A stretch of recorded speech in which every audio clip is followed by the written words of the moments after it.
नमस्कार मित्रों, मैं प्रमोद कुमार पांडे, पत्रकार एवं सोशल एक्टिविस्ट, एक बार फिर आप लोगों के बीच में भ्रष्टाचार की इस कुंजी के साथ उपस्थित हुए हैं।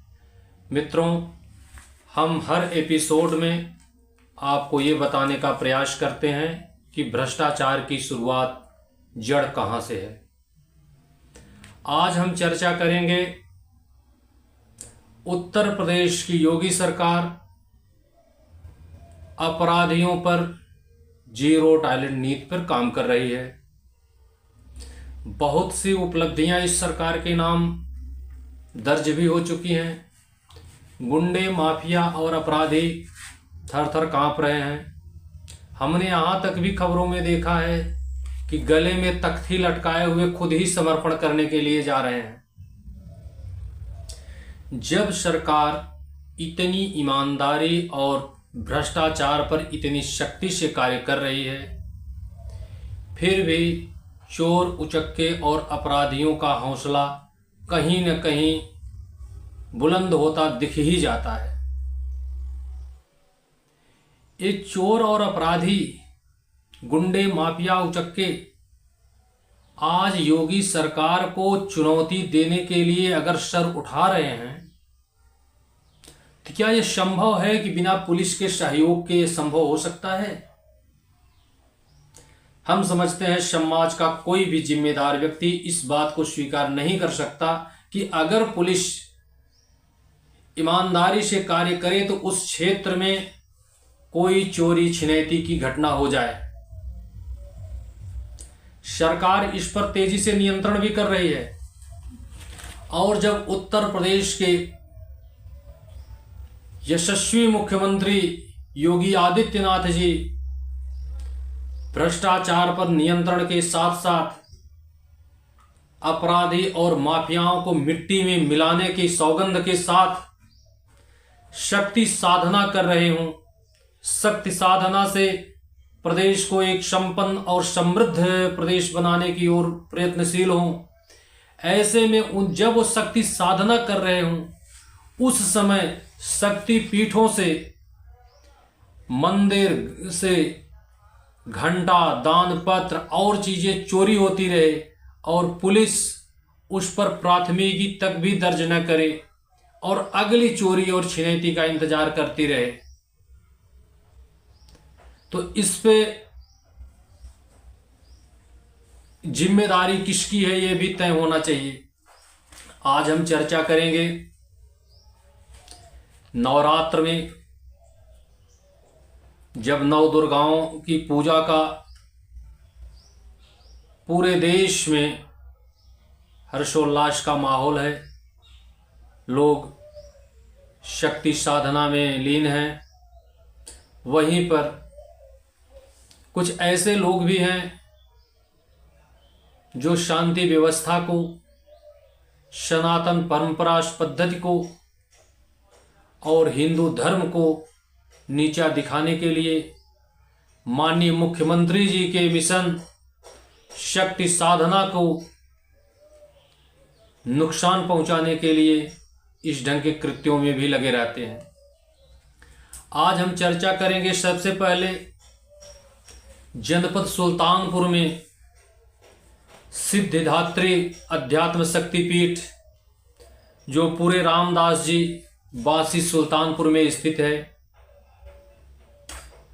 यह शक्तिपीठ उस क्षेत्र का अध्यात्म का केंद्र बन गया है, जहां पर मंदिर की नक्काशियां, कलाकृतियां पर्यटकों को भी आकर्षित करती हैं। मंदिर की साज सज्जा और बनावट आपको स्क्रीन पर दिखाई जा रही है, जिससे स्पष्ट होता है कि वहां किस ढंग से लोगों का आस्था है। और उस आस्था के सैलाब में शारदीय नवरात्र जब चल रहा है, तो उस पर दिनांक 4/10/2024 को मंदिर का दानपत्र चोरी हो जाता है और उसकी शिकायत थाने में दर्ज करवाई जाती है। कुंडवार थाना है जो उस शक्तिपीठ से मात्र 6 किलोमीटर की दूरी पर स्थित है। 4 तारीख को उस मंदिर के ट्रस्टियों ने और वहां के व्यवस्थापक रहे राकेश तिवारी जी पुत्र श्री विश्वामित्र जी, उन्होंने वहां एक लिखित सूचना देकर के थाने पर करवाने के लिए मांग किया, लेकिन उस थाने की पुलिस मंदिर तक जाकर के स्थल निरीक्षण करना भी उचित नहीं समझे। वे तब तक का इंतजार करते रहे जब तक कि और चोरी न हो जाए। ये माननीय मुख्यमंत्री जी जब पूरे प्रदेश में सारे जिम्मेदार को निर्देशित दे चुके हैं कि शक्ति साधना में, शारदीय नवरात्र में सनातनियों को, माताजी के भक्तों को कोई कष्ट न होने पाए, उनके साथ कोई दुर्व्यवहार न हो, मंदिरों पर शांति व्यवस्था बनी रहे, उनकी सुरक्षा की व्यवस्था को चुस्त दुरुस्त किया जाए। इसके बावजूद भी सिद्धिदात्री आध्यात्मिक शक्तिपीठ पर चोरी की घटना होती है। पुलिस को सूचना दिया जाता है 4 सितंबर को ही, 4 अक्टूबर को, लेकिन पुलिस वहां तक जाने न तो एफआईआर दर्ज करते हैं और न तो वहां तक जाने की ही जमात रखते हैं। तो ऐसे पुलिस वाले मंदिरों की सुरक्षा क्यों करें, जबकि डीजीपी कानून व्यवस्था उत्तर प्रदेश ने स्पष्ट सारे पुलिस अधीक्षकों को निर्देश दे रखा है, लेकिन इसके बावजूद भी वहां पर कोई सुरक्षा व्यवस्था नहीं की गई।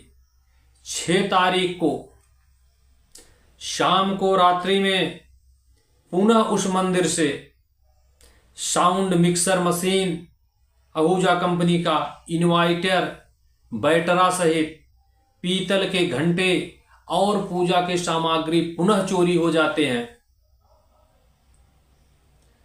जब पुनः शिकायत किया जाता है तो पुलिस कोरम पूर्ति करने में सिर्फ 7:10 को शाम के समय एक एफआईआर दर्ज करता है और उस भी जांच पड़ताल करने की कोई जमाहत नहीं उठाना चाहते। पुलिस द्वारा 7/10/24 को एक एफआईआर दर्ज किया जाता है, जिसमें एफआई करता राकेश तिवारी पुत्र विश्वामित्र तिवारी निवासी पूरे रामदास जी वासी कुड़वार सुल्तानपुर जनपद के हैं।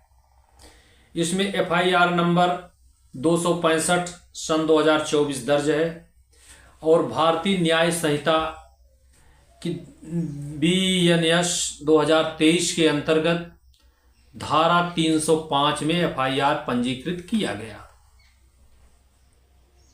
एफआईआर की कॉपी में आपको स्क्रीन पे दिखाई जा रही है, एफआईआर की कॉपी में स्पष्ट लिखा हुआ है नकल तहरीर में ही कि 4 तारीख को बड़े साइज का दानपत्र चोरी हुआ और उसकी शिकायत थाने पर दी गई है। यानी थाना भी इस बात को स्वीकार करता है कि 4 तारीख को चोरी की सूचना की शिकायत थाने पर मौजूद थी। तो हम पूछना चाहते हैं, जब 4 तारीख को चोरी की सूचना थी तो कोई भी पुलिसकर्मी उस सिद्धिदात्री पीठ तक जाने का जमात मात्र 6 किलोमीटर दूरी है, लेकिन वहां तक जाने की जिम्मेदारी क्यों नहीं उठाया?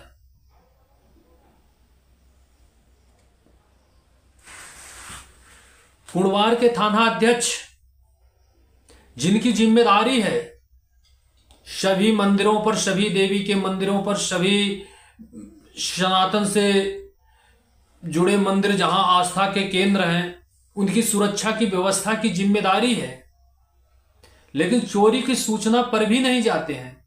किसी चोर को पकड़ना, उसकी जांचबीन करना, ये तो दूर की बात है, वहां तक जाना भी नहीं नसीब समझते हैं। यदि सारे वरिष्ठ अधिकारियों के आदेश धरे के धरे रह जाते हैं और जब पुनः दोबारा चोरी होती है तो उसकी शिकायत में एफआईआर दर्ज करके अपने दायित्वों को पूरा कर देते हैं। और आज तक न तो जांच में कोई प्रगति, न सीसी कैमरा या किसी अन्य स्रोतों से ही अपराधियों तक पहुंचने का प्रयास किया गया। सिर्फ मामला दर्ज कर लेना ही इनकी कोरम पूर्ति हो गई, जबकि आज माननीय मुख्यमंत्री जी ने स्पष्ट निर्देश दे रखा है कि इस ढंग की चोरी, लूट और अपराध की घटनाओं पर कतई बर्दाश्त नहीं किया जाए। मैं इस एपिसोड के माध्यम से उत्तर प्रदेश सरकार को और उत्तर प्रदेश सरकार में जिम्मेदार प्रशासनिक और कानून व्यवस्था की जिम्मेदारी संभाल रहे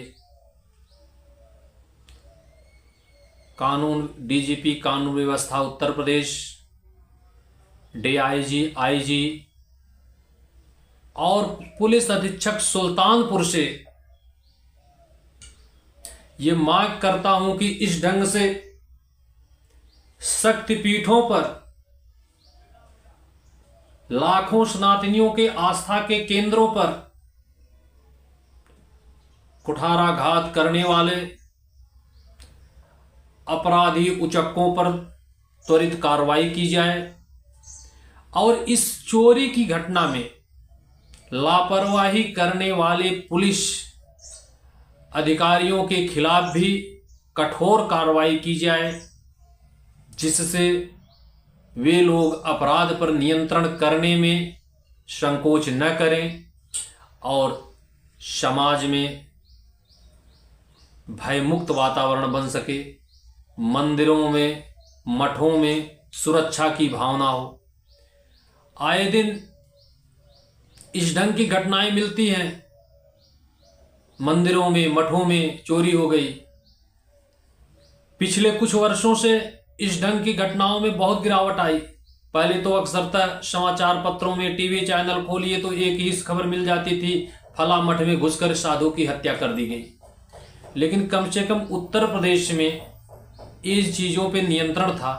तो हम चाहेंगे इस एपिसोड के माध्यम से माननीय मुख्यमंत्री जी से भी एक गुहार लगाएंगे कि इस सिद्धिदात्री शक्तिपीठ पर जो भी घटनाएं हुई है इसकी वरिष्ठ अधिकारियों को निर्देशित करें कि इसकी निष्पक्षता से जांच करें और त्वरित कार्रवाई करें, जिससे जन सामान्य में पुलिस प्रशासन पर विश्वास बना रहे, माननीय मुख्यमंत्री के जीरो टॉलरेंस की नीति पर कार्य होता रहे और उत्तर प्रदेश अपराध मुक्त प्रदेश बन सके।